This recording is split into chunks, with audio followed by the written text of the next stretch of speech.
Egunon eta eskerrik asko tortzeagatik. EH Bildu ha presentado dos enmiendas a la totalidad al proyecto de presupuestos de Vizcaya para 2018. Una para solicitar la devolución completa del proyecto y la otra para devolver el presupuesto del Departamento de Acción Social. Hemos presentado esta segunda enmienda a la totalidad porque Acción Social gestiona el 40,56% del presupuesto disponible de la Diputación. Y la forma de gestionar este presupuesto pone de manifiesto que su objetivo no es garantizar a las personas unos servicios sociales de calidad. 4 son las razones en las que nos basamos para esta afirmación y que nos llevan a solicitar la devolución del proyecto de presupuestos de Acción Social. La primera es que cada vez más servicios se dejan en manos de empresas privadas. De los 494,6 millones gestionados por este departamento, casi la mitad, 237 millones, corresponden a servicios que son gestionados por empresas privadas. Y de esta forma, este dinero no va directamente a las personas, sino que la Diputación se lo da a un intermediario, en este caso la empresa que da dicho servicio. Y el intermediario, evidentemente, tiene que conseguir unos beneficios. La segunda razón es que dentro de estas subcontrataciones, el servicio de valoración, que por ley debería ser gestionado de manera directa, pues también se le encomienda a una empresa privada. Y este presupuesto, el presupuesto del programa de valoración y orientación correspondiente a servicios realizados por otras empresas se ha triplicado desde el 2014 al 2018. Tercera razón, no se plantean cumplir los objetivos fijados en el mapa de servicios sociales de Vizcaya por la propia Diputación. Se ha hecho una estimación teórica de las necesidades de servicios sociales y resulta que cuando miramos el presupuesto, el número de plazas en residencias o en centros de día no aumenta, sino que encima disminuye, lo cual nos parece incomprensible. Y la cuarta razón es que no se cumplen los principios establecidos en la Ley Vasca de Servicios Sociales. Cuando se habla de responsabilidad pública o de universalización de los servicios, la Diputación olvida que los servicios y prestaciones a ofertar son los que aparecen en el catálogo de servicios y prestaciones del Sistema Vasco de Servicios Sociales. Y por estas razones, pues como decía, solicitamos que el presupuesto completo de Acción Social sea devuelto. En relación a la enmienda a la totalidad global, los presupuestos de 2018 presentan una novedad respecto a otros años, y es que este año la recaudación ha sido mejor, ha sido buena y se van a cumplir los objetivos planteados. Sin embargo, esto no nos puede hacer olvidar que esa recaudación no es justa ni progresiva y además no es suficiente para responder a las necesidades de la ciudadanía de Vizcaya. Y es por eso que desde EH Bildu seguimos reivindicando la necesidad de una reforma fiscal en profundidad. En los presupuestos de Vizcaya, como decía, se ha recaudado más y tenemos 418,5 millones más. De ese incremento, 192 casi van al gobierno vasco, pero la siguiente cantidad mayor, 152,5 millones, el 36,44% van al Estado español.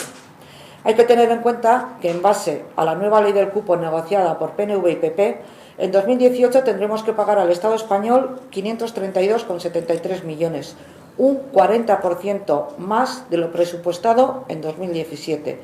Es decir, cada vizcaitarra pagará 464 euros por conceptos que aquí no hemos decidido. En definitiva, estos presupuestos son reflejo de la dependencia del Estado español. Se ha recaudado más, pero los ayuntamientos van a ser las instituciones que menos reciban de ese incremento. Finalmente, la Diputación Foral de Vizcaya gestionará 41 millones más, pero de estos solamente 27 son disponibles. Y esto nos indica que los presupuestos del 2018 van a ser continuistas respecto al 2017. Cuando presenta los presupuestos, la Diputación de Vizcaya nos dice que 525 millones se invierten en las personas. Lo que no nos dice es que ese dinero va a una empresa intermediaria que es quien gestiona el servicio, como hemos visto en Acción Social, pero pasa también en otros departamentos. Hablan de personas, pero personas son quienes están en situación de exclusión o en riesgo de esta. Personas a las que la Diputación estigmatiza en su última campaña de ayudas y control también.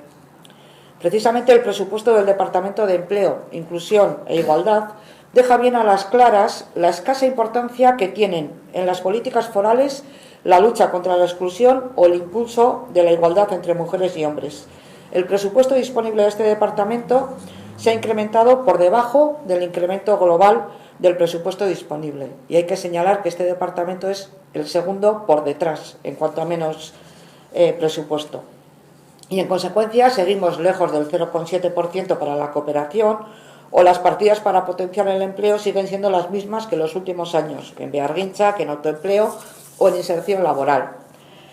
El Departamento de Desarrollo Económico y Territorial tiene un disponible de 269 millones, pero esta cantidad no se dedica a impulsar a la economía, sino que un tercio de esta cantidad se destina al pago, solamente al pago de dos infraestructuras, la Supersur y la Gerediaga-Elorrio. Es un problema de financiación de grandes infraestructuras que fue creado por el PNV y que ahora lo estamos pagando todas y todos. En definitiva, creemos que estos presupuestos no responden a las necesidades de las personas que vivimos en Vizcaya. Las personas no son la prioridad. Subcontrataciones e infraestructuras se llevan la mayoría del presupuesto. Y desde H. Bildu creemos que hay otra forma de hacer política. Por una parte, se pueden obtener más ingresos y de forma más equitativa, pero para ello hay que cambiar la política fiscal y no precisamente en el sentido que han pactado PNV, PSE y PP, sino en el contrario. Y además se puede gastar de forma diferente, invirtiendo sobre todo en quienes más lo necesitan. Y H. Bildu ha planteado su compromiso para dar la vuelta a esta situación, pero una vez más el PNV ha elegido como compañeros de viaje al PSE y al PP, a quienes sostienen el régimen constitucional y aplican el 155. Hacen falta otras políticas en Vizcaya que respondan a las necesidades de la ciudadanía, y es por eso que hemos presentado esta enmienda a la totalidad.